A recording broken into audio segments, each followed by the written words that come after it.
Good afternoon, my dear students. Anatomy of digestive system. પાચન તંત્રની complete અંતસ્થ રચના આપણે જાણી સમજી પ્રેક્ટિસ કરી. એની અંદર પાચન તંત્રના તમામ અવયવો, એની પેશીકીય રચના, અલગ અલગ વાલની માહિતી, આ બધું આપણે જોયું. તમામ અંગોના નામ તો આવડે જ ઓફકોર્સ. પોષણ પદ્ધતિઓ પણ ભણ્યા. હવે જે વારો છે એ પાચન ક્રિયા ભણવાનો અને એને લગતી ઘણી બધી માહિતી મેળવવાનો. તો આવો એમાં આગળ વધીએ દોસ્તો. પાચન ક્રિયા આખી ભણીએ એની સાથે પાચન તંત્રના જુદા જુદા વિસ્તારોમાં જે પાચન ક્રિયા થાય છે, જુદા જુદા જૈવિક અણુઓનું પાચન થાય છે, એની કમ્પ્લીટ ઇન્ફોર્મેશન આપણે લેવાની છે. પછી એ મુખ ગુહામાં હોય કે જઠરમાં હોય, નાના આંતરડામાં હોય, ઓકે, અને પછી કોલોનની અંદર અને શેષાંત્રની અંદર કઈ રીતે અભિશોષણ થાય છે, બધી માહિતી લેવી છે. પણ પહેલા આપણે પાચન તંત્રના કેટલાક કોષો જેના એમસીક્યુ ખાસ પૂછાતા હોય છે એ સમજી લઈએ. તો એક અગત્યનો શબ્દ છે કફર સેલ્સ, કફર કોષો. તો અહીંયા જવાબ લખેલો છે પાચન તંત્રમાં રહેલ પેગોસાઇટ્સ એટલે કે ભક્ષક કોષોને કફર કોષો કહે છે. તો હવે પ્રશ્ન બે ચેપ્ટરને કમ્બાઈન કરીને આવે એવો કે કફર કોષો નામના જે કોષો છે એ કઈ રોગ પ્રતિકારકતા પૂરી પાડે છે. તો એનો જવાબ શું આવશે? ઇન્નેટ કે એડેપ્ટિવ? ઇન્નેટ એટલે જન્મજાત અને એડેપ્ટિવ એટલે ઉપાર્જિત. તો કફર કોષો એ જન્મજાત પ્રતિકારકતામાં આવે કે ઉપાર્જિત? પછી સ્પેસિફિકમાં આવે કે નોન સ્પેસિફિકમાં? શું કહો છો દોસ્તો? કફર કોષો કઈ પ્રતિકારકતા પૂરી પાડે છે, જન્મજાત કે ઉપાર્જિત? શું જવાબ આવશે? પાયલ જવાબ લખે છે કફર કોષો. પાચન માર્ગમાં રહેલા ભક્ષક કોષોને કફર કોષો કહે છે. તો એનો આન્સર જન્મજાત આવે કે ઉપાર્જિત આવે? ત્યાંથી આપણે પ્રેક્ટિસ ચાલુ કરીએ.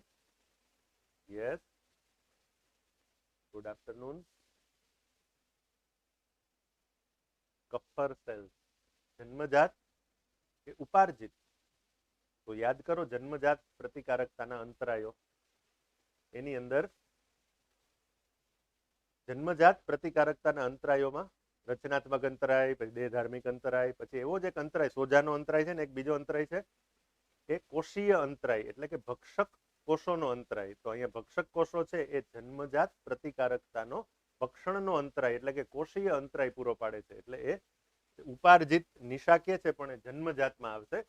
ઓકે, બીજા નંબરનો કોષ એટલે આ રીતે પ્રશ્ન યાદ રાખજો. કફર કોષો ક્યાં આવેલા છે? તો પાચન માર્ગની અંદરની સપાટીએ આવેલા ભક્ષક કોષો જે છે એ ખોરાકની સાથે આવતા બેક્ટેરિયાનું ભક્ષણ કરી શકે છે એટલે એને કફર કોષો કહે છે. Innate immunity is right answer. Krishna. Paneth cells ખાસ કરીને નાના આંતરડામાં અને એમાં પણ પક્વાશય વિસ્તાર અને પક્વાશય પછી આવેલ મધ્યાંત્ર વિસ્તાર એટલે કે ડિયોડેનમ અને જેજુનમ વિસ્તારમાં પેનેથ સેલ્સ આવેલા છે જે એન્ટ્રોક્રાઇનિન અને બીજા અન્ય એન્ટી માઇક્રોબિયલ પદાર્થોનું નિર્માણ કરે છે. પેનેથ કોષો યાદ રાખજો આ શબ્દ. પેનેથ સેલ્સ એન્ટેરોક્રાઇનિન કે જે સક્કસ એન્ટ્રિકસનું નિર્માણ પણ કરે છે. આંત્રરસ જે મધ્યાંત્રમાં બને છે એ સક્કસ એન્ટ્રિકસ એટલે કે આંત્રરસ એના નિર્માણ માટે જવાબદાર એન્ટેરોક્રાઇનિન એની સાથે અન્ય એન્ટી માઇક્રોબિયલ પદાર્થો. હવે જો એન્ટી માઇક્રોબિયલ પદાર્થો પાચનમાં આવે તો એમાં સૌથી પહેલા લાઇસોઝાઇમ આવે જે મુખ ગુહામાં છે. ઉપરાંત કફર કોષો પણ આવે એન્ટી માઇક્રોબિયલ એક્ટિવિટી કરનાર. પેરાઇટલ કોષો દ્વારા બનતો HCl એની પણ એન્ટી માઇક્રોબિયલ એક્ટિવિટી છે. અને આ રીતે પેનેથ કોષો દ્વારા પણ એન્ટી માઇક્રોબિયલ પદાર્થોનું નિર્માણ થાય છે. તો આવી કંઈ જોડી અથવા કોમ્બિનેશનના ક્વેશ્ચન પૂછાય તો પણ ખ્યાલ હોવો જોઈએ. તો કફર કોષો પછી પેનેથ કોષો તમને દેખાતું હશે અહીંયા મોટા અક્ષરે લખું છું. શબ્દ યાદ રાખવાના છે કફર પેનેથ. ત્રીજો અગત્યનો શબ્દ આવે છે આર્જેન્ટાફેન કોષો. આર્જેન્ટાફેન સેલ્સ. તો ગેસ્ટ્રિન, જો ગેસ્ટ્રિક જ્યુસ એટલે કે જઠર રસનું ઉત્પાદન કરવાનો સંદેશો જે અંતસ્ત્રાવ આપે છે એનું નામ ગેસ્ટ્રિન. ફરીથી ગેસ્ટ્રિક જ્યુસ એટલે જઠર રસ જેની અંદર પેપ્સિનોજન હોય છે એ તો ઉત્સેચક છે. પણ એ ઉત્સેચક વાળો જે જઠર રસ છે એનું નિર્માણ કરવા માટે જે અંતસ્ત્રાવ છે એનું નામ ગેસ્ટ્રિન છે. તમને સૌને ખબર છે ગેસ્ટ્રિનનું નિર્માણ કરનાર કોષોનું નામ આર્જેન્ટાફેન સેલ્સ. શું નામ છે? આર્જેન્ટાફેન કોષો. યાદ રાખશો બધા વર્ડ નીટ માટે અગત્યના કફર સેલ, પેનેટ સેલ્સ, આર્જેન્ટાફેન સેલ્સ, ત્યાર પછી આવે છે પેરાઇટલ અથવા ઓક્ઝેન્ટિક સેલ્સ. તો HCl નું નિર્માણ કરે એ પેરાઇટિક અથવા ઓક્ઝેન્ટિક સેલ્સ. ફરીથી જઠર રસમાં HCl નું નિર્માણ કરે એ પેરાઇટિક કોષો, જઠર રસમાં પેપ્સિનોજનનું નિર્માણ કરે એ કોષોના નામ આટલા આટલા છે દોસ્તો, યાદ રાખજો. Chief cells, gastric cells, peptic cells અથવા ઝાઇમોજન સેલ્સ, 4 નામ. પેપ્સિનોજનનું નિર્માણ કરનાર સેલ્સ જે કોષો છે એના 4 નામ. ચીફ કોષો, પેપ્ટિક કોષો, ગેસ્ટ્રિક કોષો અથવા ઝાઇમોજન કોષો. આવા 4 નામથી અહીંયા લખેલું છે, યાદ રાખશો. ચીફ, ગેસ્ટ્રિક, પેપ્ટિક અથવા ઝાઇમોજન. અહીંયા પાછો એકવાર લખી દઉં છું. ચીફ કોષો, ગેસ્ટ્રિક કોષો, પેપ્ટિક કોષો, ઝાઇમોજન કોષો. તમને એક વસ્તુ સમજાઈ ગઈ હશે દોસ્તો, ઝાઇમ એટલે શું? ZYME. એન્ઝાઇમમાં પણ આ શબ્દ આવે, ઝાઇમ. ઝાઇમ એટલે ઉત્સેચક. Right, enzyme. ઝાઇમ એટલે જ એન્ઝાઇમ રિલેટેડ વર્ડ છે, અને ઝાઇમોજન કોષો એટલે એન્ઝાઇમ બનાવે એ કોષો. ઓકે. પછી ગોબલેટ કોષો, તો જે મ્યુકસનું નિર્માણ કરે, શ્લેષ્મ. મ્યુકસ એટલે શ્લેષ્મનું નિર્માણ કરે એને ગોબલેટ કોષો, એ તમને આવડે છે, ગોબલેટ સેલ્સ. પછી એક અગત્યનો શબ્દ છે લિબરકુનની ક્રિપ્ટ અથવા લિબરકુનની ખાંચ. ઓકે, લિબરકુન ક્રિપ્ટ એટલે શું? લિબરકુનની ખાંચ એટલે શું? કોઈ મિત્રોને યાદ હોય તો મને જવાબ દઈ શકે છે. લિબરકુનની ખાંચ, લિબરકુન ક્રિપ્ટ. If any friends knows this,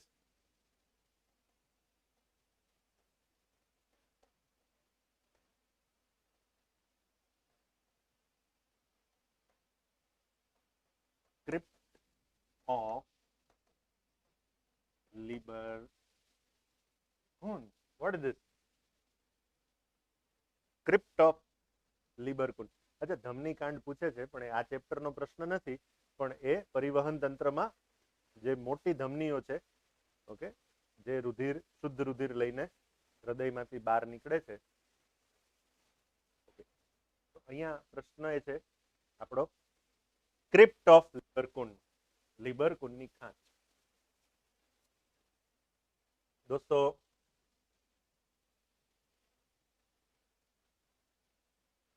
તમે જોઈ શકો છો રસાંકુરો.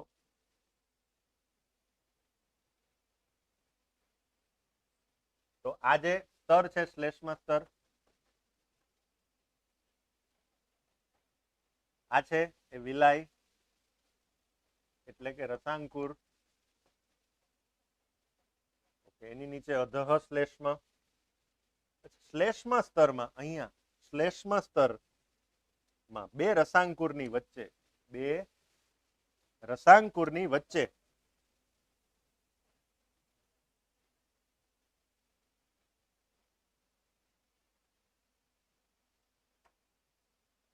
આ રસાંકુર, પછી એક ખાંચ, પછી બીજું રસાંકુર, પાછી એક ખાંચ, ત્રીજું રસાંકુર, પાછી એક ખાંચ, ચોથું રસાંકુર, પાછી ખાંચ.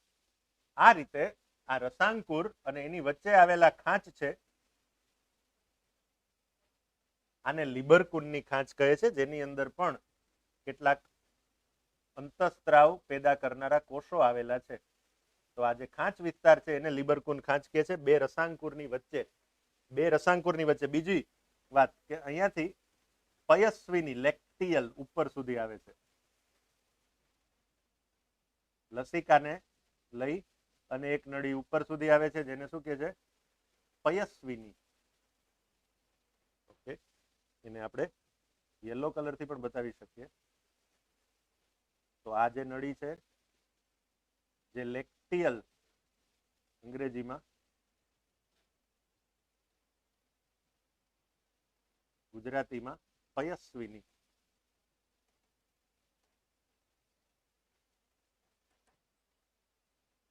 ઓકે, તો તમને ખબર છે કે લિપિડ છે એનું અધિશોષણ જે છે એ સીધું લસિકામાં થાય છે, એ રુધિરમાં નથી થતું. પાચી ચરબી મેદનું. તો એ નળી છે એને પયસ્વીની કહી છે. લિબરકુનની ખાંચ શબ્દ અહીંયા અગત્યનો. તો બે ક્રમિક રસાંકુરોની વચ્ચે આવેલ ખાંચ જેવી રચના એને કહે છે લિબરકુનની ખાંચ. ઓકે, પછી એક બીજો શબ્દ છે રગ એટલે રૂગ. આપણી પેલેટાઇન રગ જે તાળવામાં આવેલ ગળીદાર રચના અને જઠરની અંદરની સપાટીએ આવેલ ગળીદાર રચના એને ગેસ્ટ્રિક રગ અથવા રૂગ કહે છે. આગળ તમને કીધેલું છે. તાલવ્ય અને જઠરીય બે રૂગ, તાલવ્ય જઠરીય. પછી મળદ્વારીય એટલે કે આપણી અંદર રેક્ટલ રગ, મળદ્વારની અંદર પણ જે ગળીદાર રચના આવેલી છે એને મળદ્વારીય રૂગે અથવા રગ કહે છે. Palatine, gastric and rectal. Palatine રગ, ગેસ્ટ્રિક રગ અને રેક્ટલ રગ, ત્રણે ત્રણ આ રીતે રગ એટલે ગળીદાર રચના. શબ્દ યાદ રાખશો. લિબરકુનની ખાંચ શબ્દ યાદ રાખશો. ઓડીનો વાલ્વ જોઈ લીધું છે આપણે, બોયડન વાલ્વ જોઈ લીધું, મળદ્વારીય વાલ્વ જોઈ લીધું. હવે એક બીજો શબ્દ છે સ્ટિપ્સિન. સ્ટિપ્સિન એટલે શું?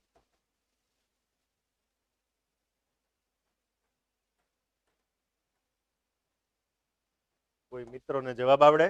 Very good. સ્ટિપ્સિન. એક બીજો શબ્દ પણ લખી દઉં, એમાઇલોપ્સિન.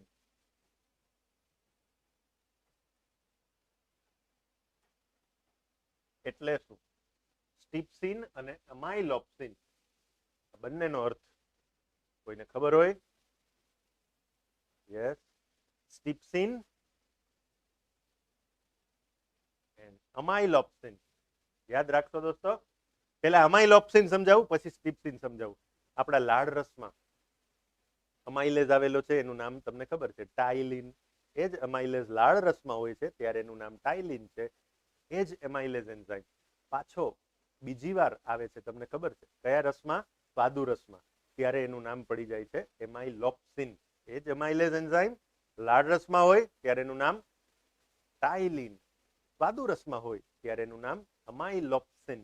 તમને ખબર છે કે ઉપરનો એમાઇલેઝ એન્ઝાઇમ જે લાળ રસમાં હતો એ જઠરના એસિડની હાજરીમાં એ નાશ પામે છે. એટલે સ્ટાર્ચ જે બરાબર ચાવીને ન ખાધું હોય, સ્ટાર્ચનું થોડુંક પાચન બાકી હોય તો સ્વાદુ રસમાં, પેન્ક્રિયાટિક જ્યુસમાં ફરીથી એમાઇલેઝ આવવું પડે. કરણ અર્જુનનો બીજી વાર જન્મ થાય. એવી જ રીતે એમાઇલેઝ એન્ઝાઇમ અહીંયા લાળ રસમાં હતો, જઠર રસમાં મરી ગયો, પાછો પકવાશયમાં ફરી વાર એને આવવું પડશે. એ જ એમાઇલેઝ એન્ઝાઇમ. પણ આ વખતે એનું નામ બીજા જન્મમાં નામ છે એમાઇલોપ્સિન. પહેલા જન્મમાં એ જ એમાઇલેઝ ઉત્સેચકનું નામ હતું ટાઇલિન. બીજી વાર આવે છે ત્યારે એનું નામ છે એમાઇલોપ્સિન. એક જ એમાઇલેઝ એન્ઝાઇમ છે, સ્થળના આધારે એના બે નામ છે. આટલું યાદ રહ્યું હશે.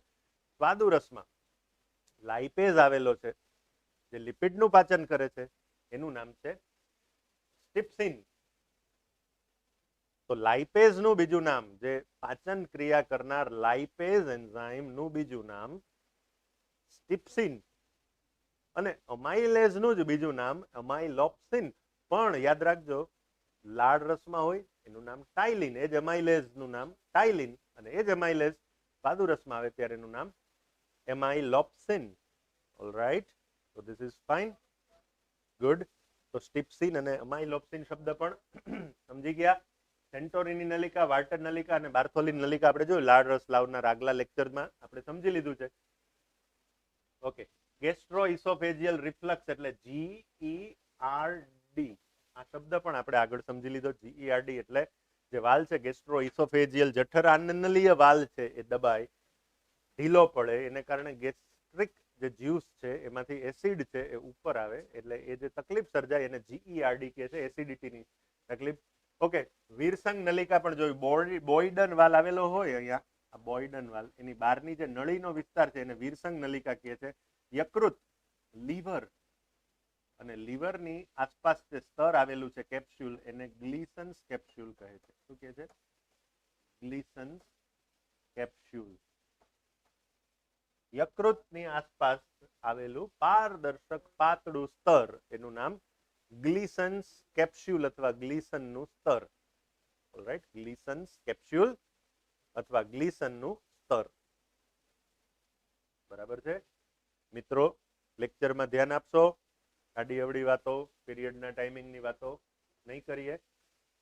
ઓકે, પાઇસી વોર એટલે માછલી અથવા મત્સ્યાહારી, માછલી ખાનાર. આપણે આગળ જોયું ગ્રેનિવોર એટલે બીજ અથવા દાણા ખાનાર પક્ષીઓ. સેંગ્વિનિવોર આપણે આગળ જોઈ લીધું પાચન તંત્રની પોષણ પદ્ધતિઓમાં. રુધિર ભક્ષી. રૂમિનન્ટ એટલે જોઈ લીધું. રૂમિનન્ટ તમને ખબર છે, રૂમેન, આમાશય. તો વાગોળીને જે ખાનારા સજીવો છે, જે ખાસ કરીને ઢોર, એને રૂમિનન્ટ કે ડેટ્રિટિવોર માટે બીજો શબ્દ પણ કીધો હતો, સેપ્રોફેગસ અથવા સેપ્રોફાઇટિક. ઓકે, તો મૃત દ્રવ્ય ઉપર જે નભનારા છે, કોપ્રોફેગસ પોતાનું ને પોતાનું મળ આરોગનાર, ઓટોકોપ્રોફેગસ અને અન્યનું મળ આરોગનાર ડંગ બીટલ જેવા. હિટ્રોકોપ્રોફેગસ પોતાનું ને પોતાનું મળ આરોગનાર. ઓટોકોપ્રોફેગસ સસલા ઉદાહરણ આપણે જોયું હતું, આગળનું લેક્ચર જોઈ લેતો. રીગર્જિટેશન એટલે વાગોળવું. ઓસ્મોટ્રોફિક એટલે ફિલ્ટર ફીડર એટલે કે પોતાના જ પાચન માર્ગમાંથી જે પાણીની અંદર દ્રાવ્ય ખોરાક છે એ મેળવી લેવો, એને ઓસ્મોટ્રોપ અથવા ફિલ્ટર ફીડર કહે છે. ટાઇલિન શબ્દ ખબર છે.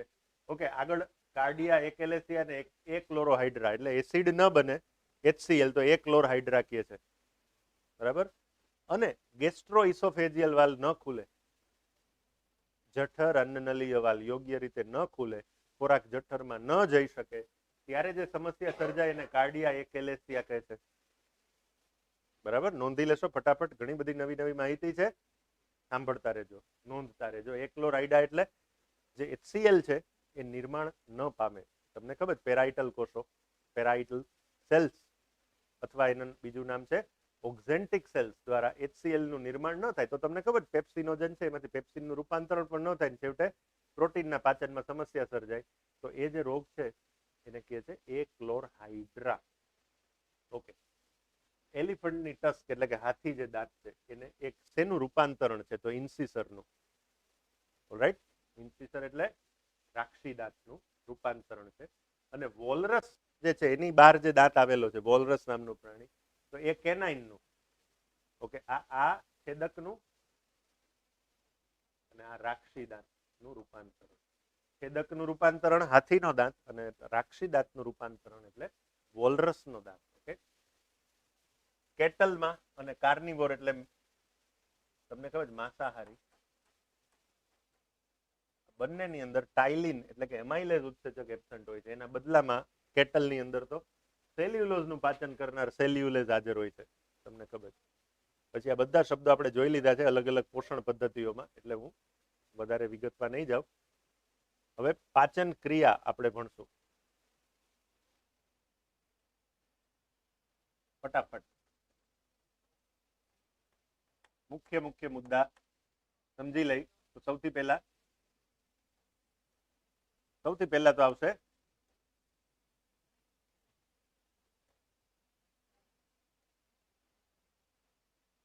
salivary juice.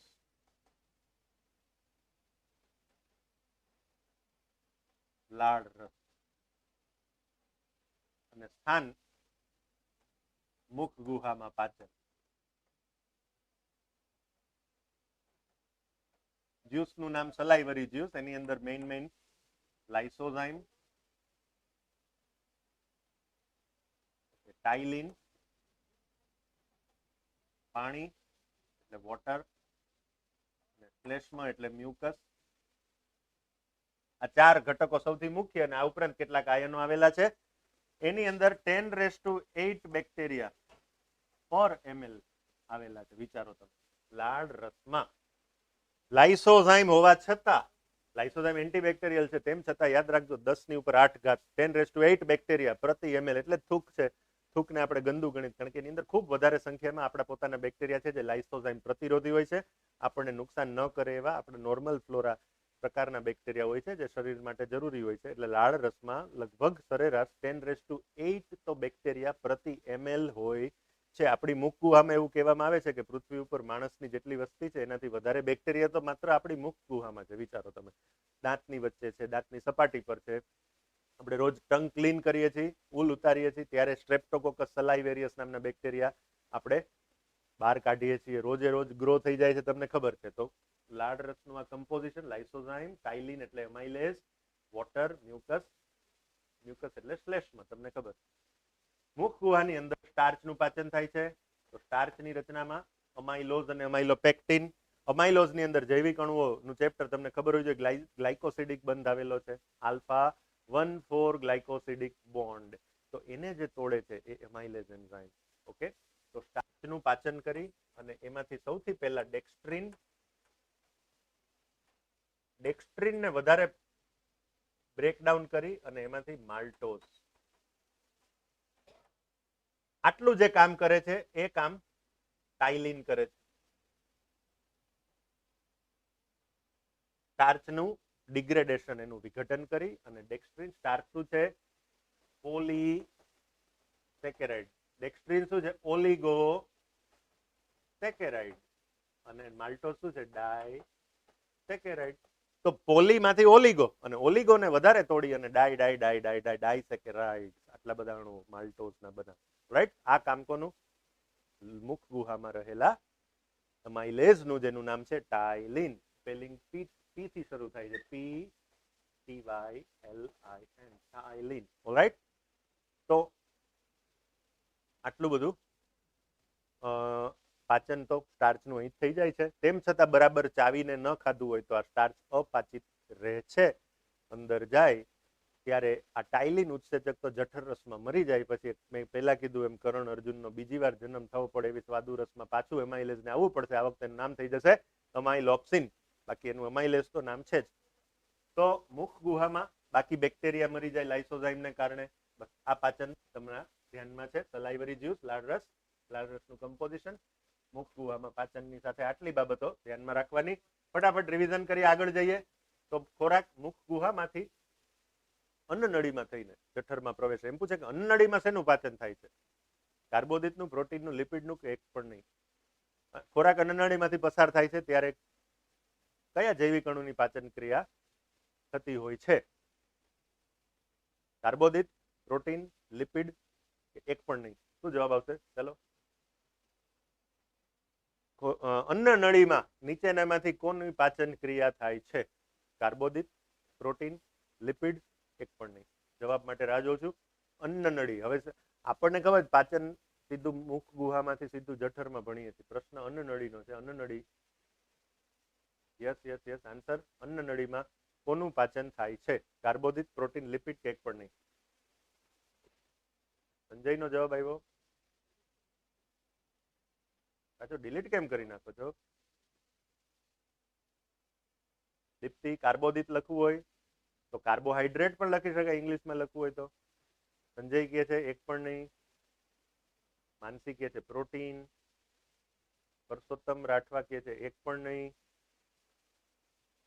મન પટેલ કહે છે પ્રોટીન. મૈત્રી કહે છે એક પણ નહીં. એક પણ નહીં. કૃષ્ણા પણ એક પણ નહીં. ઓકે, હવે વિચારો તમે, મુખ ગુહામાં પાચન શરૂ થઈ ગયું. ખોરાકમાંથી કોળીઓ બની ગયો, એની અંદર લાળ રસ ભળી ગયો. કોનું પાચન શરૂ થયું? મુખ ગુહામાં કાર્બોદિત એટલે કે સ્ટાર્ચનું. ઓલરાઈટ, સ્ટાર્ચનું પાચન શરૂ થયું. આ કોળીઓ સ્ટાર્ચનું પાચન ચાલુ છે, ચાલુ છે, ચાલુ છે, ચાલુ છે. અન્નનળીમાંથી પસાર થાય છે, પસાર થાય છે. જઠરાન્ન નલીઓમાં વાલ ખોલી અને જઠરમાં પડે છે, જ્યાં એસિડની હાજરીમાં એમાઇલેઝ નષ્ટ થઈ જાય છે. કાર્બોદિતનું પાચન અટકી જાય છે. ક્યાં અટકી ગયું? જઠર રસમાં. તો અન્નનળીમાંથી ખોરાક પસાર થતો હતો ત્યારે કોનું પાચન ચાલુ હતું? જવાબ બદલાવી શકશો. અન્નનળીમાંથી ખોરાક પસાર થતો હતો ત્યારે કોનું પાચન ચાલુ હતું? ચાલો, હવે મેં તમને આટલું એક્સપ્લેનેશન આપ્યું. જવાબ બદલાવી શકશો. અન્નનળીમાંથી ખોરાક પસાર થાય છે ત્યારે કોનું પાચન થતું હોય છે? Yes, I'm waiting for correct answer. Hemali, Hemali જવાબ આપ્યો છે કાર્બોદિત. Anyone else wants to go with Hemali? અન્નનળીમાં કયા જૈવનું પાચન થાય છે? Yes Sanjay, yes Maitri, yes Deepti. Answer is કાર્બોદિત. અન્નનળીમાં કાર્બોદિતનું પાચન યોગ્ય જ ચાલુ હોય છે. પ્રોટીનનું પાચન હજી શરૂ થશે જઠરમાં, પણ કાર્બોદિતનું પાચન અન્નનળીમાં ચાલુ જ છે, ચાલુ જ છે, ચાલુ જ છે. જેવો ખોરાક જઠરમાં પડશે, જઠર રસના એસિડને કારણે અમાઇલેઝનું ડીનેચરેશન થઈ જશે. અમાઇલેઝ નાશ પામી જશે. અહીંયા કાર્બોદિતનું પાચન ટેમ્પરરીલી અટકી ગયું જઠરમાં. સમજાઈ ગયું? તો carbohydrates. Maryam, your answer is correct. Krishna, Viral, Hemali, now all of you are right. Carbohydrates. Nisha also. Very good. તો હવે આવે છે next. It is digestion in stomach.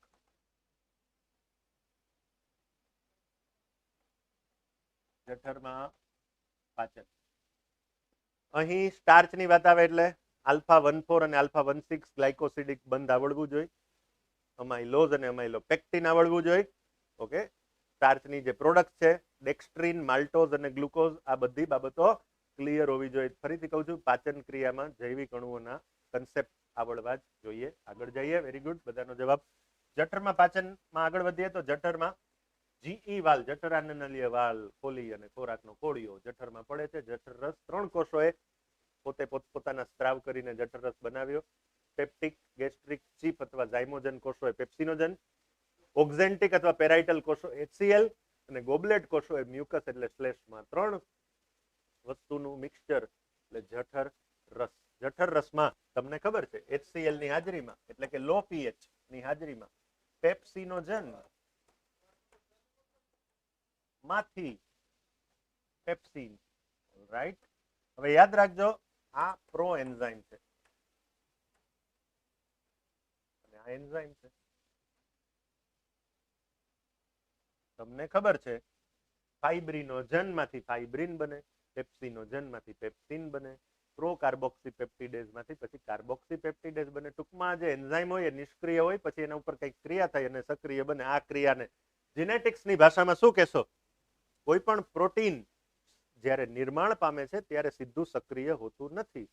પછી એના ઉપર કઈ એક્ટિવેશન કરો. મોબાઈલ લઈ આવો ઘરે ત્યારે ચાલુ ન હોય, અંદર સિમ કાર્ડ નાખો પછી ચાલુ થાય, અંદર કનેક્ટિવિટી. એમ કોઈ પણ વસ્તુ નિર્માણ પામે, મેન્યુફેક્ચર થાય એ ભેગી કાર્યરત નથી હોતી. એના ઉપર કોઈ ને કોઈ એક્ટિવિટી થાય પછી એ કાર્ય કરે છે. જીનેટિક્સની ભાષામાં આ ક્રિયાને શું કહેશો? જીનેટિક્સની લેંગ્વેજમાં આને શું કહેશો? ઓકે મિત્રો, પ્રશ્ન પૂછે છે બીજો લેક્ચર બાયોલોજીનો તો સોમ, મંગળ, બુધ, ગુરુ, શુક્ર, શનિ. હમણાંથી બાયોલોજીના એક લેક્ચર જ હશે, આ નોંધ રાખશો. મરિયમ, પેપ્સિનોજન પેપ્સિન બને. ઓકે, પણ હું પૂછું છું આ ક્રિયાને શું કહે છે? જીનેટિક્સની લેંગ્વેજમાં એક શબ્દ છે, હું લખી દઉં. પોસ્ટ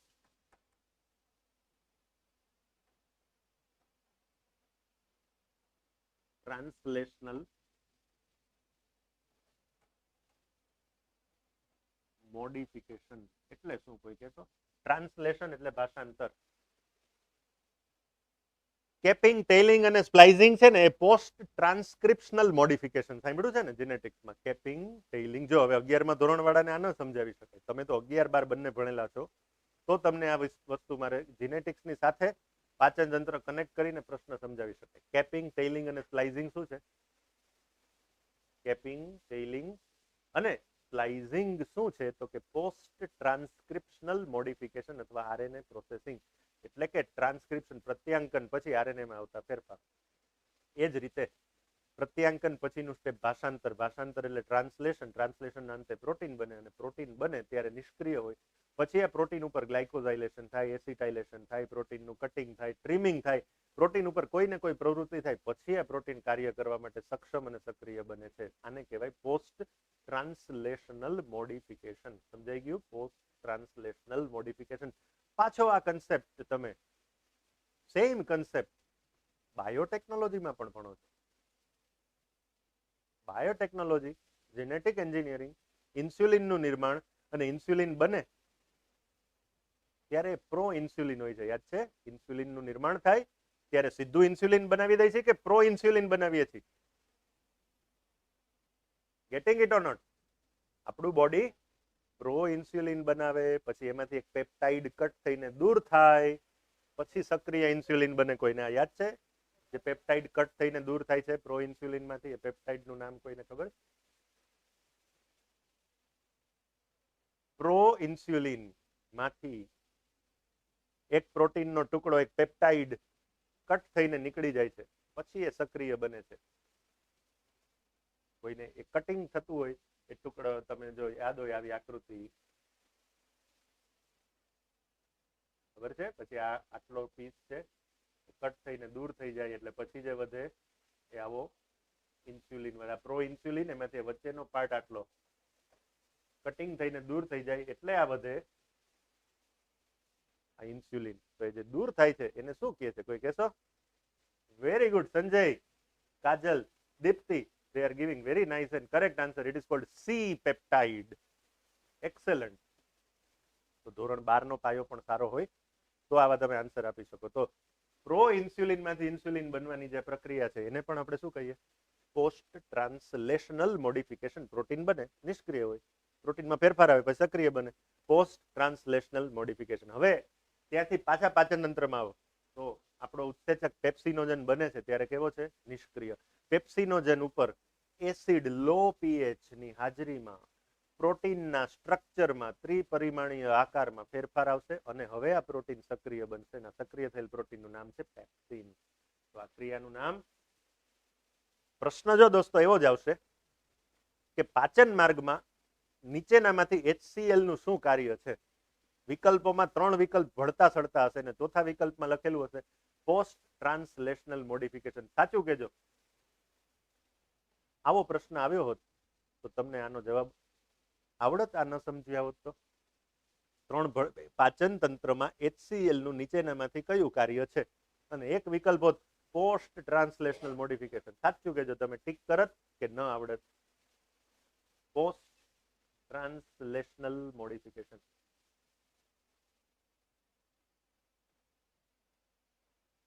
બરાબર ને? તો હવે આવડી ગયું.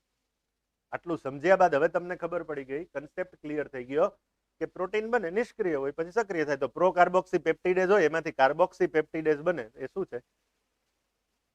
પોસ્ટ ટ્રાન્સલેશનલ પ્રોટીન બને પછી આવતો ફેરફાર.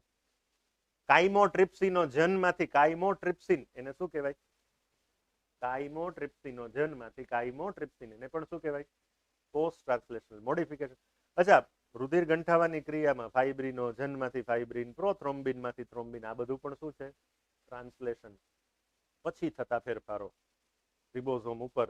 અથવા મોસ્ટલી યાદ રાખજો પોસ્ટ ટ્રાન્સલેશનલ મોડિફિકેશનની પ્રક્રિયા કોષની અંદર ગોલ્ગી બોડીમાં થાય છે. ગોલ્ગી કાય, ગોલ્ગી એપેરેટસ એની અંદર મુખ્યત્વે થાય છે. આવું પણ એક મુદ્દો ધ્યાન રાખવો. ગોલ્ગી બોડી છે ઓકે, એને કોષનું પોસ્ટ ઓફિસ પણ કહે છે, કારણ કે પોસ્ટ ઓફિસમાં રાજકોટનો, જામનગરનો, જુનાગઢનો, ભાવનગરનો, અમદાવાદનો, મહેસાણાનો, મોડાસાનો બધા પત્રો હોય. પોસ્ટ ઓફિસની અંદર બધા પત્રો અલગ અલગ થઈ જાય. એવી રીતે ગોલ્ગી બોડીની અંદર પણ પ્રોટીન આવે. એન્ડોપ્લાઝમિક રેટિક્યુલમ એટલે કે અંતઃકોષરસ ઝાડમાંથી પ્રોટીન આવે. ગોલ્ગી બોડીની અંદર બધા પ્રોટીનનું વર્ગીકરણ થાય અને પછી અલગ અલગ રસધાનીઓના સ્વરૂપે પ્રોટીન પછી બહાર નીકળે છે.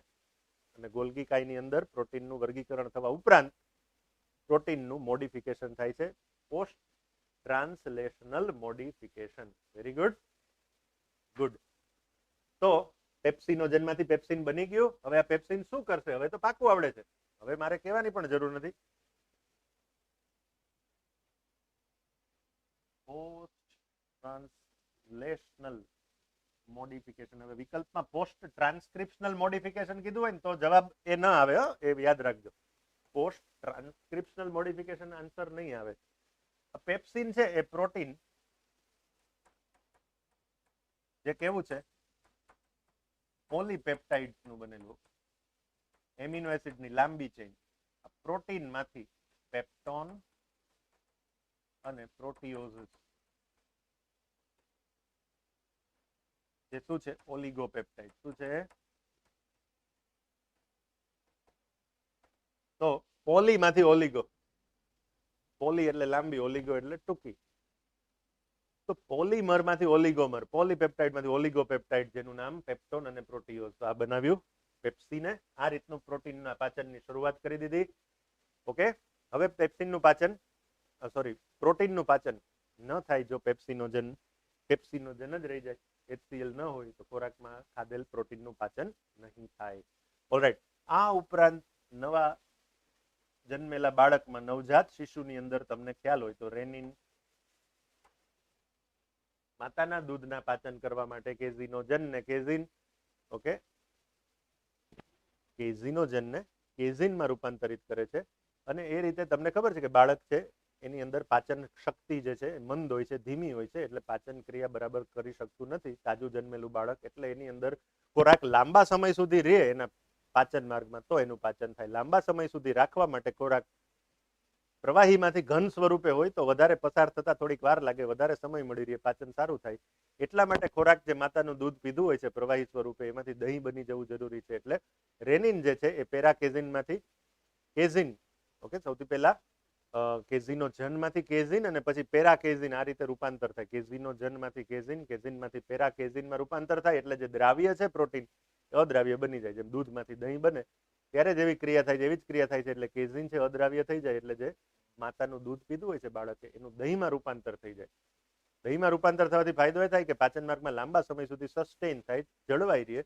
તમે નાના બાળકને રમાડતા હો ત્યારે ઘણીવાર તમને અનુભવ હશે કે બાળક ઓડકાર ખાય તો પણ દહીંના ફોદા બહાર નીકળે. તો એ દહીં બીજું કશું નથી, માતાના દૂધનું જે કેઝિન હતું એનું પેરાકેઝિનમાં રૂપાંતર થયું અને આ કામ કરનાર એન્ઝાઇમ ઉત્સેચકનું નામ છે રેનિન. આ જ રેનિન ચીઝ બનાવવાની પ્રક્રિયામાં પણ કામ આવે છે. આટલો નોંધી લેશો.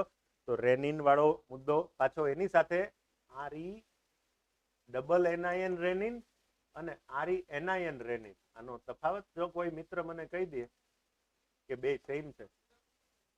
આરી ડબલ એનાયન રેનિન અને આરી એનાયન રેનિન, આ બંનેનો તફાવત જો કોઈ મિત્ર લખીને કહી શકે ટૂંકમાં, ઇટ ઇઝ વેરી ગુડ. આરી ડબલ એનાયન રેનિન અને આરી એનાયન રેનિન. તમને એમ થાય કે હવે અમને તો આ ગુજરાતી મીડિયમમાં કઈ સ્પેલિંગ નથી જોવાનો, પણ દોસ્તો યાદ રાખજો પ્રશ્ન ગુજરાતીમાં આવશે ત્યારે માત્ર રેનિન લખેલું હશે. તમારે નક્કી કરવાનું છે કે આ રેનિન કયો, પ્રશ્નમાં કયા રેનિનનું કામ છે. તો ગુજરાતીની બાજુમાં એ જ પ્રશ્નનું ઇંગ્લિશ લખેલું હોય ને એમાં તમારે જોવાનું ડબલ એન છે કે સિંગલ એન છે, એને આધારે નક્કી કરવાનું એનો જવાબ. યસ, સંજય લખે છે કિડની, પણ કિડની છે કે લીવર છે કે શું છે વિચારો. તો યાદ રાખો રાસ મેં તમને ભણાવેલું છે, રાસ સિસ્ટમ ભણાવેલી છે, રેનિન એન્જિયોટેન્સિન આલ્ડોસ્ટેરોન સિસ્ટમ યાદ છે મૂત્ર નિર્માણમાં. રેનિન એન્જિયોટેન્સિન આલ્ડોસ્ટેરોન સિસ્ટમ રાસ. તો ત્યાં જે રેનિન હતું એ આ રેનિન હતું અને આ અંતઃસ્ત્રાવ હતો. અને આરી ડબલ એનાયન રેનિન એટલે આ રેનિન જે નાના બાળકમાં માતાના દૂધના પાચન માટે બનતો ઉત્સેચક છે. ઉત્સેચક અંતઃસ્ત્રાવ, ડબલ એન ઉત્સેચક, સિંગલ એન અંતઃસ્ત્રાવ, આવી રીતે કંઈક યાદ રાખવું પડશે દોસ્તો. ઓલરાઈટ, તો આટલું નોંધી અને જઠરની અંદરના પાચનમાં આટલા મુદ્દાઓ તમારા ધ્યાનમાં રાખવાના. રેનિન મેં લખ્યું નથી પણ તમે સમજી ગયા કે કેઝિન છે એ દૂધમાંથી દહીં, કેઝિનમાંથી પેરાકેઝિન, દ્રાવ્યમાંથી અદ્રાવ્ય બાળકના પાચન માર્ગમાં વધારે સમય સુધી રહે, પાચન સરળતાથી થઈ શકે એ માટે આ રેનિનનું કાર્ય છે. ઓલરાઈટ, જઠર રસની અંદર પાચન પછી ખોરાક જઠર રસમાંથી આગળ વધે છે. પાયલોરિક વાલ, ની જઠરીય વાલ ખોલી પક્વાશયમાં એન્ટર થાય છે. પક્વાશયમાં જ્યારે એન્ટર થાય છે, માની લ્યો કે આ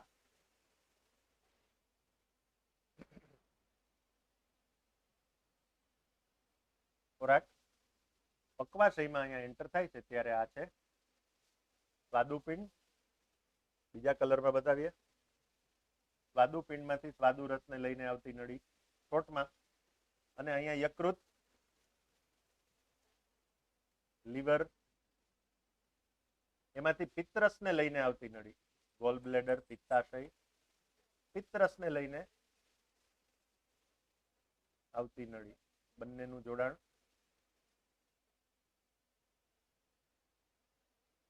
અને બંને નળી પક્વાશયમાં આ સ્થાને ખુલી છે. અહીંયા આવેલ વાલ બોયડન વાલ, અહીંયા આવેલ વાલ ઓડી, અહીંયા આવેલ બોયડન. આ બધું તમને ભણાવી દીધું, ખ્યાલ છે. તો અહીંયા ઓડીનો વાલ ખોલી અને બંને રસ અહીંયાથી બહાર પડે છે. એટલે ખોરાક જે જઠરમાંથી આવે છે એ બંને રસ એમાં મિશ્રિત થાય છે, સ્વાદુ રસ અને પિત્તરસ. ઓકે, તો પક્વાશયમાં પાચન જોશું.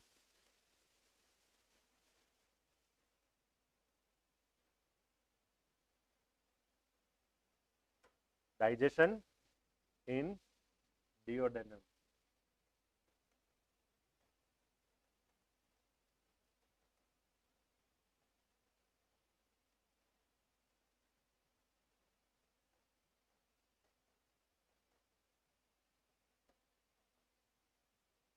પેલો રસ સ્વાદુ રસ, પીજે એટલે પેન્ક્રિયાટિક જ્યુસ. તો ક્રમાનુસાર પેલા ભણ્યા આપણે સલાઈવરી જ્યુસ એસજે, પછી ગેસ્ટ્રિક જ્યુસ જીજે, હવે આવે છે પીજે પેન્ક્રિયાટિક જ્યુસ સ્વાદુરસ, ત્યાર પછી આવશે બાઇલ જ્યુસ પિત્તરસ, અને છેલ્લે આવશે ઇન્ટેસ્ટિનલ જ્યુસ એટલે આંત્ર રસ. કેટલા રસ? લાળ રસ, જઠર રસ, સ્વાદુરસ, પિત્તરસ અને આંત્ર રસ. એસજે, જીજે, પીજે, બીજે, આઈજે. બરાબર ને? તો હવે અહીંયા ક્રમમાં આપણે પીજે માં પહોંચ્યા છીએ. પેન્ક્રિયાટિક જ્યુસ અને સ્વાદુરસ કોનું કોનું પાચન કરી શકે છે? પ્રોટીનનું પણ, કાર્બોદિતનું પણ, લિપિડનું પણ અને ન્યુક્લિક એસિડનું પણ. અચ્છા, એસજે કોનું પાચન કરતો હતો? એસજે માત્ર કાર્બોદિતનું. પછી જીજે કોનું પાચન કરતો હતો? માત્ર પ્રોટીનનું અને ક્યારેક અપવાદ રૂપે થોડાક લિપિડનું, બાકી મેઇનલી પ્રોટીન. પીજે કોનું પાચન કરે છે? બધા જૈવિક અણુઓનું. બીજે બાઇલ જ્યુસ કોનું કરે છે? કોઈનું પણ નહીં. બાઇલ જ્યુસ પિત્તરસ કોનું પાચન કરે? કોઈનું નહીં, પણ લિપિડના પાચનમાં મદદ કરે છે. બાઇલ જ્યુસ પિત્તરસ કોનું પાચન કરે છે? કોઈનું નહીં, એક પણ જૈવિક અણુ નહીં, એની અંદર પાચક ઉત્સેચક પણ નથી, પણ લિપિડના પાચનમાં ઇનડાયરેક્ટલી પરોક્ષ રીતે મદદ કરે છે. આટલું યાદ રાખશો.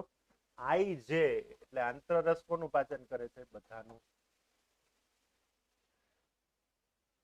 આખું ધોળકિયા કૌશિક આ બીજે બાઇલ જ્યુસ માંથી અને બીજે મેડિકલ કોલેજ દેખાય. બોલો કેટલું સરસ સપનું, કેટલી સરસ મહત્વાકાંક્ષા. દોસ્તો યાદ રાખજો, પાસ થવા માટે આઈસ્ક્રીમ ખાવો પડશે. તમારે નીટમાં સારું ક્વોલિફાય કરવું હોય તો આઈસ્ક્રીમ ફિલોસોફી યાદ રાખશો. મને વિચાર આવે છે કૌશિક ના જવાબ ઉપરથી. આઈસ્ક્રીમ, આ એટલે આત્મવિશ્વાસ તો જોશે ને, 650 માર્ક લાવવા જોશે ને? હા, ઈ એટલે ઈચ્છા શક્તિ તો જોશે જ, જેમ કૌશિકની છે. સકારાત્મક અભિગમ, હું પોતે લાવી શકું એમ છું, અભિગમ જોશે. યસ. ક્રી, મહેનત કરવી પડશે ને, કે બેઠા બેઠા નહીં સુપ્તસ્ય સિંહસ્ય પ્રવિશંતિ મુખે મૃગાહા. તો વર્ક તો કરવું જ પડશે. એટલે ક્રી એટલે ક્રિયાશીલતા તો પેલા જોશે. અને છેલ્લું જે તમારી ગોલ સેટિંગ, તમારી એમ્બિશન, મહત્વાકાંક્ષા એ તો જોશે જ. તો આ આઈસ્ક્રીમ ખાતા રહ્યો, નીટમાં સારું પરફોર્મ કરતા રહ્યો. આત્મવિશ્વાસ, ઈચ્છા શક્તિ, સકારાત્મક અભિગમ, ક્રિયાશીલતા અને મહત્વાકાંક્ષા. Very good Kaushik, you give me this chance to share something very interesting with you. ફરીથી પાછા આવી જઈએ. તો સ્વાદુરસની અંદર પ્રોટીનનું, કાર્બોદિત, લિપિડનું, ન્યુક્લિક એસિડનું બધાનું પાચન થાય છે. અને આગળ જઈએ તો એમાં સ્વાદુરસમાં પ્રોટીનનું પાચન.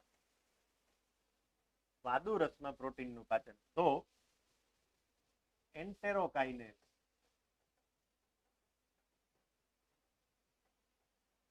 શું કરે છે?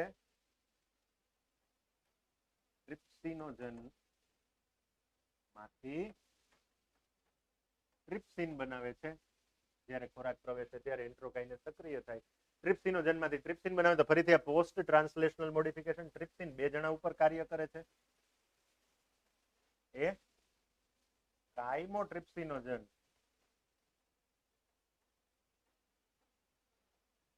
માંથી કાઇમોટ્રિપ્સિન અને સીસીપી એટલે પ્રો કાર્બોક્સી પેપ્ટિડેઝ માંથી કાર્બોક્સી પેપ્ટિડેઝ માં રૂપાંતર. આ ત્રણ જે છે એમાં હું સ્ટાર કરી દઉં. ત્રણ ઉત્સેચકો હવે સક્રિય થઈ ગયા સ્વાદુરસમાં. કોણ કોણ? ટ્રિપ્સિન, કાઇમોટ્રિપ્સિન અને કાર્બોક્સી પેપ્ટિડેઝ. તમારામાંથી માની લો કે દીપ્તિ રાહુલજી આપણી સાથે જોડાયેલ છે. મારે તમને આ બધું ભણાવવું છે તો હું સૌથી પહેલા દીપ્તિને આ ચેપ્ટર સમજાવી દઉં, પાચન ક્રિયા. અને પછી દીપ્તિને એમ કહું કે તું બીજા બે ફ્રેન્ડ્સને સમજાવી દે. એટલે દીપ્તિ છે એ બીજા બે ફ્રેન્ડ્સને સમજાવે છે, જેમ કે નિશા અને પિનલ. ઓકે, આ દીપ્તિ છે, આ નિશા અને પિનલ. એટલે દીપ્તિને આવડી ગયું, દીપ્તિએ નિશા અને પિનલને સમજાવ્યું. હવે દીપ્તિ નિશા અને પિનલ ત્રણે ત્રણને આવડી ગયું છે. હવે ત્રણે ત્રણ ભેગા મળી અને આખા ક્લાસને આ ટોપિક સમજાવી દે. એના જેવી ઘટના થઈ. મારું નામ એન્ટ્રોકાઇનેસ. મેં શું કર્યું? દીપ્તિને ન આવડતું એમાંથી આવડી ગયું. આ દીપ્તિનું રૂપાંતરણ કર્યું. દીપ્તિએ શું કર્યું? નિશાનું રૂપાંતરણ કર્યું અને પિનલનું રૂપાંતરણ કર્યું. હું તો હવે દીપ્તિને સમજાવી અને હું ફ્રી થઈ ગયો. હવે દીપ્તિ, નિશા અને પિનલ ત્રણે ત્રણ ગર્લ્સ હવે તૈયાર થઈ ગઈ છે કે આખા ક્લાસને જે કયો એ સમજાવી દેશે. આ રીતે ઘટના થાય છે. અને આ રીતે આ ત્રણે ત્રણ ઉત્સેચકો ભેગા મળી અને આપણા પ્રોટીનનું પાચન જે ઓલરેડી પોલીમાંથી ઓલિગો સુધી તો થઈ જ ગયું છે. પોલિમરમાંથી ઓલિગોમર એટલે કે પેપ્ટોન અને પ્રોટીઓસિસ માંથી ડાયપેપ્ટાઇડ, ડાઈમર, બે એમિનો એસિડના ઝુમખા, એક જ પેપ્ટાઇડ બોન્ડ, રાઈટ? આ પાચન નું કરી દેશે. કોણ કરશે? આ ત્રણ સ્ટાર કર્યા. ટ્રિપ્સિન પણ કરશે, કાઇમોટ્રિપ્સિન, કાર્બોક્સિલ ત્રણેય કરશે. તો પ્રોટીનનું અત્યાર સુધીનું પાચન થયું. એમાં ડાયપેપ્ટાઇડ સુધી પ્રોટીન તૂટી ગયું.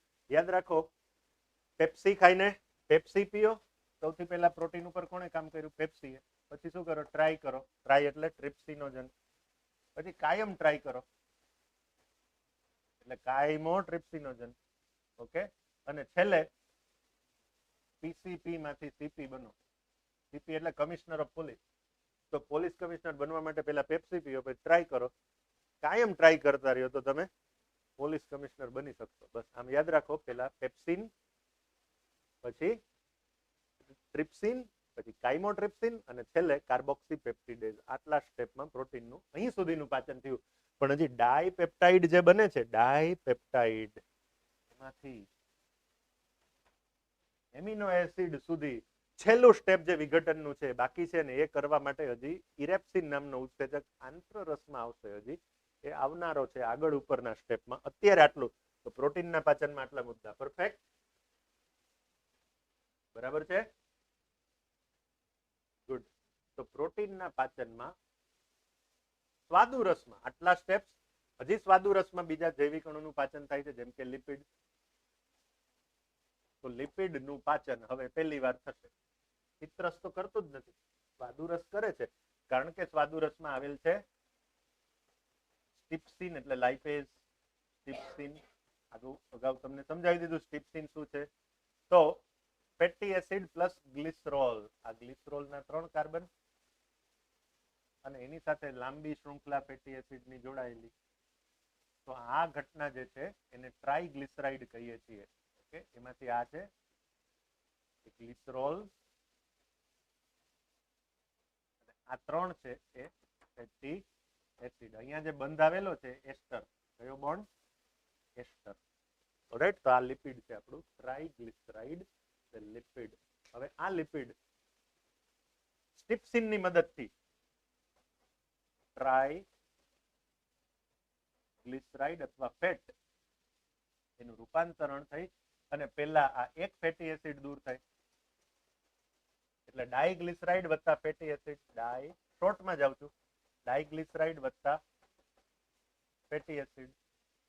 અચ્છા, આ ડાઇગ્લિસરાઇડ નું હજુ વધારે વિઘટન થાય એટલે પાછો એક ફેટી એસિડ નીકળે એટલે વૈધો મોનોગ્લિસરાઇડ. તો મોનોગ્લિસરાઇડ વધારાનો એક ફેટી એસિડ બહાર પડ્યો. એટલે ઓલ ટુગેધર જુઓ તો ટ્રાઇગ્લિસરાઇડ માંથી મોનોગ્લિસરાઇડ વત્તા 2 ફેટી એસિડ. રાઈટ. ટ્રાઇગ્લિસરાઇડ માંથી 2 સ્ટેપના અંતે મોનોગ્લિસરાઇડ પ્લસ 2 ફેટી એસિડ. અહીંયા સુધીનું લિપિડનું પાચન એસ્ટર બંધ તોડે છે. સ્ટિપ્સિન. સ્ટિપ્સિન એટલે લાઇપેઝ જ, રાઈટ? પણ સ્વાદુરસના લાઇપેઝને સ્ટિપ્સિન કહે છે. આ રીતે આટલું પાચન એસ્ટર બંધનું. હવે તમને palmitic acid, stearic acid, oleic acid, protonic acid આવા ફેટી એસિડના નામ પણ આવડવા જોઈએ. કદાચ એમાં કેટલા કાર્બનની સંખ્યા છે એ પણ આવી જોઈએ. ટ્રાઇપામિટેટ નામનું લિપિડ હોય તો પામિટિક એસિડના 3 અણુ 16, 13, 48 ને આ 3 બીજા એટલે 51 કાર્બન. એમ પૂછે કે 51 કાર્બન વાળો એકમ સ્ટિપ્સિનની હાજરીમાં 2 તબક્કામાં વિઘટન પામે તો પછી કેટલા કાર્બન વધે છે? જવાબ શું આવશે? 51 કાર્બન વાળું ટ્રાઇગ્લિસરાઇડ સ્ટીપ્સિનની હાજરીમાં 2 તબક્કામાં પાચિત થાય તો હવે કેટલા કાર્બન વધે છે? કોઈ જવાબ કહેશો? આન્સર કહેશો કોઈ? મેં પ્રશ્ન સમજાવી દીધો. અથવા ટ્રાયપામિટેટ નું સ્ટીપ્સિન વડે 2 તબક્કામાં વિઘટન થવાથી કેટલા કાર્બન હવે બાકી રહે છે? જવાબ ચાલો, જવાબ આંકડો દેવાનો. પ્રશ્ન હજી એકવાર રિપીટ કરું છું, બરાબર ધ્યાનથી સાંભળજો. ટ્રાયપામિટેટ નું સ્ટીપ્સિન વડે, હવે તમને સ્ટીપ્સિન એટલે શું એ ન ખબર હોય તો આ પ્રશ્ન જાય ઉપરથી. સ્ટીપ્સિન વડે 2 સ્ટેપમાં 2 તબક્કામાં પાચન થવાથી કેટલા કાર્બન વધે છે? આન્સર તો દીપ્તિ પૂછે છે ઝાઇમોજન શું છે? તો ઝાઇમોજન એટલે પેપ્સિનોજનનું પેપ્સિનોજન ઉત્પાદિત કરનાર જે કોષો છે એનું નામ છે ઝાઇમોજન છે. બરાબર. ચાલો જવાબ મારે આંકડો જોઈએ છે. પ્રશ્ન હજી એકવાર ચોથી વાર રિપીટ કરું છું. ચોથી વાર ધ્યાન આપો. ટ્રાયપામિટેટનું સ્ટીપ્સિન વડે પાચન થવાથી કેટલા કાર્બન વાળો એકમ બાકી રહે છે? એકમ કીધું, એ લિપિડ પણ ન કીધું. જવાબ પરસોત્તમભાઈ રાઠવા કહે છે 25. I am waiting for the answer from other students. ધ્યાનથી સાંભળો, ધ્યાનથી વિચારો અને સાચો જવાબ. મેં સમજાવી દીધો છે concept. Yes. Who will say the right answer?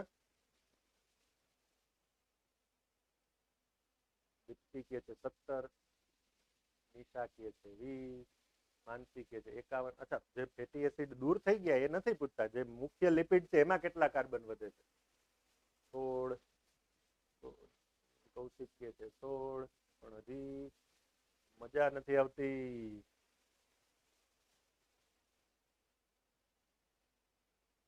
મન Patel comes with correct answer. It is 19. મન 19 એટલે 16 વત્તા 3 19. મેં તમને હમણાં સમજાવી દીધું. 16 કાર્બન વાળા 3 પામિટિક એસિડ હોય. 2 સ્ટેપમાં પાછા એક પામિટિક ગયો, એક પામિટિક ગયો, એટલે વધુ ગ્લિસરોલ નો અણુ અને એની સાથે જોડાયેલા 16 કાર્બન નો એક પામિટિક એસિડ. તો 16 અને આ 3 19. જવાબ 19 આવે. 19 અહીંયા હોય. માની લ્યો કે અહીંયા 51 હોય. અહીંયા ડાઇગ્લિસરાઇડમાં કેટલા વધે? ડાઇગ્લિસરાઇડમાં 35. કઈ રીતે 35? 16 દુ 32 અને આ 3 તો ખરા જ. ડાઇગ્લિસરાઇડમાં આટલું હોય, 16 દુ 32. ભાઈ મોનોગ્લિસરાઇડમાં 19. તો વિરલ પટેલ પણ સાચો જવાબ, મન પટેલ પણ સાચો જવાબ. બરાબર. આઈ થિંક આન્સર સમજાઈ ગયો હશે દોસ્તો. સમજાઈ ગયું ને? આવું કંઈ પણ પૂછી શકે દોસ્તો. બાયોમોલેક્યુલ કનેક્ટ કરીને પ્રશ્ન બનાવી શકે, જીનેટિક્સ કનેક્ટ કરીને પ્રશ્ન બનાવી શકે. તમે આખું 11-12 ભણેલા હો તો જ તમે આવા પ્રશ્નનો સારી રીતે જવાબ આપી શકો. તો વેરી ગુડ. ડાઇગ્લિસરાઇડમાં 35 એ હવે બરાબર સમજાઈ ગયું. દીપ્તિને પણ, દિલીપને પણ. Okay, very good. ચાલો આગળ જઈએ. તો લિપિડનું પાચન થઈ ગયું. એ જ રીતે હજી જૈવિક અણુ બાકી રહ્યો આપણો કાર્બોદિત. સ્વાદુ રસમાં કાર્બોદિતનું પાચન.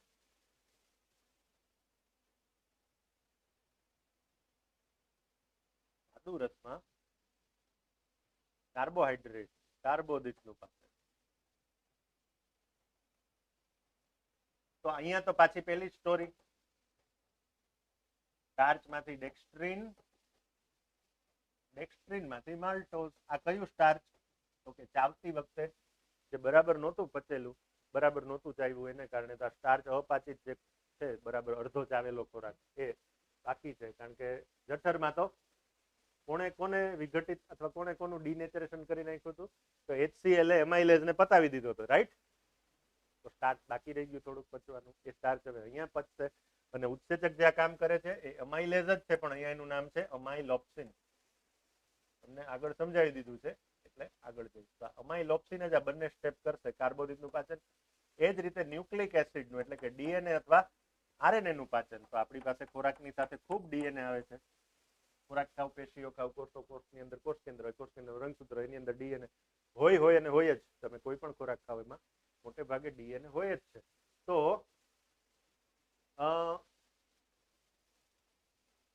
સમજાય તો કઈક ફિલોસોફી કે છે, પણ ડીએનએ અથવા આરએનએ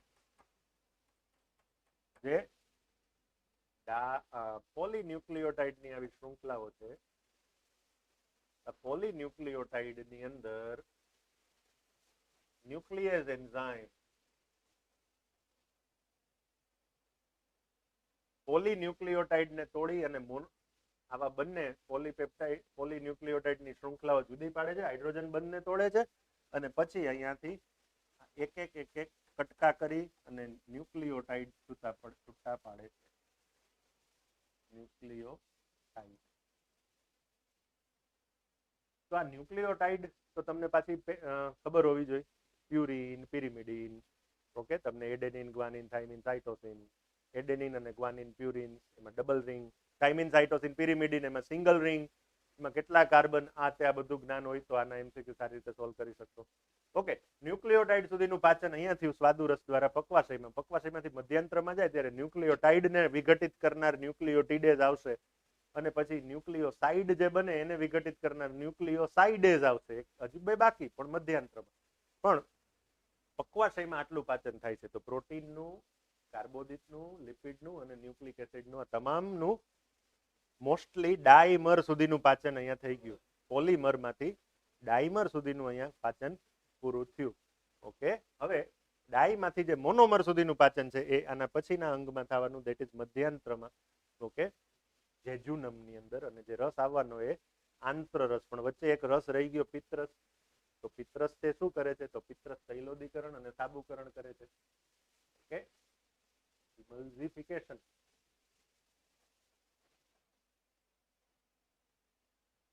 ઓકે, અને ન્યુટ્રલાઇઝેશન અને સેપોનિફિકેશન.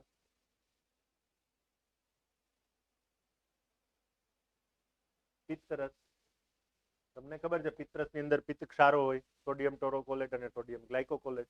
પિત્તરસ ની અંદર પિત્ત રંજક દ્રવ્યો હોય, જેમ કે બિલીરુબિન, બિલીવર્ડિન. પિત્તરસ છે એ લિપિડના પાચનમાં ઇનડાયરેક્ટલી મદદ કરે છે. પિત્તરસ છે એ સૌથી પહેલા જે ખોરાકમાં લિપિડ આવે, ચરબી, એના નાના નાના બુંદમાં વિભાજન, જેમ પાણી અને તેલને મિક્સ કરો અને તેલના નાના નાના બુંદ બુંદ થઈ જાય, એ ક્રિયાને ઇમલ્સિફિકેશન કહે છે, એટલે કે એને તૈલોદીકરણ કહે છે. પછી સાબુ જેવા ક્ષાર બને એને સેપોનિફિકેશન, સાબુકરણ કહે છે. હવે લિપિડનું પાચન થઈ શકશે. આ ઉપરાંત પિત્તરસ છે એ જઠર રસની એસિડિકતાને દૂર કરવાનું કાર્ય પણ કરે છે. એના માટે એની અંદર આલ્કલીય ક્ષારો પણ હોય છે, તો એ ન્યુટ્રલાઇઝેશન પણ કરે છે. આ રીતે જે જઠર રસની અંદર જે લો પીએચ હતી, હાઈ એસિડિટી હતી, એને ન્યુટ્રલાઇઝ પણ પિત્તરસે કરી. આ હવે પછીના જે ઉત્સેચકો છે એ લો પીએચ નહીં પણ મીડિયમ પીએચમાં કામ કરવાના છે. એટલે યાદ રાખજો કે પિત્તરસ માત્ર લિપિડના પાચનમાં ઇનડાયરેક્ટ મદદ કરે છે કે તમામ જૈવિક અણુઓના પાચનમાં ઇનડાયરેક્ટ મદદ કરે છે? લિપિડમાં તો કરે જ છે, તૈલોદીકરણ અને સાબુકરણ દ્વારા, પણ કાર્બોદિત, પછી પ્રોટીન અને ન્યુક્લિક એસિડના પાચનમાં પણ ઇનડાયરેક્ટલી મદદ કરે છે, કારણ કે એ જઠર રસમાંથી આવતા ખોરાકની લો પીએચ હોય છે એને તટસ્થ ન્યુટ્રલ સુધી લઈ આવે છે. એટલે તમામ જૈવિક અણુઓના પાચનમાં પરોક્ષ રીતે મદદ કરે છે એ પિત્તરસ. મુખ્ય મદદ કોને કરે છે? એ લિપિડના પાચનમાં, પણ પ્રોટીન, કાર્બોહાઈડ્રેટ અને ન્યુક્લિક એસિડના પાચનમાં પણ ઇનડાયરેક્ટલી પરોક્ષ રીતે મદદ કરે છે અને કરે જ છે. તો આ મુદ્દો પણ યાદ રાખશો. પિત્તરસની અંદર કોલેસ્ટ્રોલ પણ હોય છે અને પિત્તરસ આ તમામ કાર્ય કરે છે, ખાસ કરીને 3 કાર્ય: સાબુકરણ, તૈલોદીકરણ અને તટસ્થીકરણ. તો અહીંયા પિત્તરસ પછી આગળ જશું. ખોરાક હવે ખોરાક પક્વાશય માંથી મધ્યંત્રમાં જાય છે. કયો વાલ ખોલીને? ખોરાક પક્વાશયમાંથી મધ્યાંત્રમાં જાય છે. કયો વાલ ખોલી? જવાબ વિચારો નહીં, એક પણ વાલ નથી, કારણ કે નાના આંતરડાનો જ પહેલા ભાગમાંથી બીજા ભાગમાં જાય છે. there is no valve between duodenum and jejunum.